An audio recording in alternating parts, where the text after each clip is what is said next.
जमलेल्या माझ्या विद्यार्थी मित्रांनो, सर्वांना सप्रेम नमस्कार. आज विठ्ठलराव विखे पाटील यांची 125वी जयंती.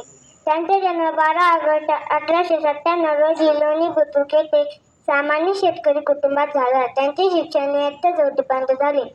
त्यानंतर त्यांनी लहान वयातच शेतीला सुरुवात केली.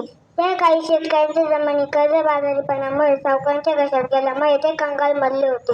हे नेमके हेरून त्यांनी व्यवहार, बुद्धी, चातुर्य व काटकसरीने शेती केली. 1923 मध्ये त्यांनी लोणी बुद्रुकमध्ये सहकारी पतपेढीची स्थापना करून सार्वजनिक जीवनातील सहकारी क्षेत्राकडे वळले. इंग्रज सरकारने मुंबई कौन्सिलमध्ये तुकडेबंदी आणि तुकडेजोड हे विधेयक आणले.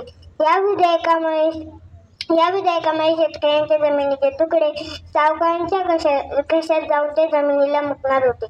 अशा प्रतिकूल परिस्थितीला तोंड देत विखे पाटील यांनी प्रवरानगर येथे आशिया खंडातील पहिल्या सहकारी तत्त्वावर चालणाऱ्या सर्वात मोठ्या कारखान्याची स्थापना 31 डिसेंबर 1950 मध्ये केली.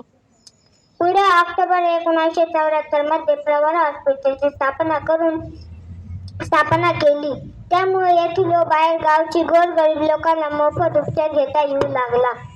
गरिबांच्या अडचणी सोडवण्यात सतत विखे पाटील पुढे असतात. त्यांनी ग्रामीण भागात मुलांना शिक्षण घेता यावे यासाठी शाळा कॉलेज यांची निर्मिती केली.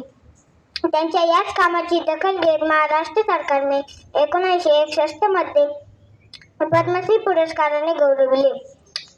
विठ्ठलराव विखे पाटील यांच्याविषयी किती बोलले तरी ते कमीच आहे. अशा थोर महापुरुषांचे निधन 27 एप्रिल 1980 मध्ये झाले.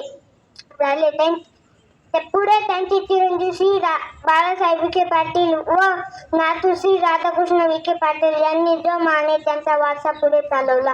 पुढे त्यांचे पंतू श्री सुजयदादा विखे पाटील यांचा तर नादच करायचा नाही. तर म्हणतात ना, टायगर अभी जिंदा है.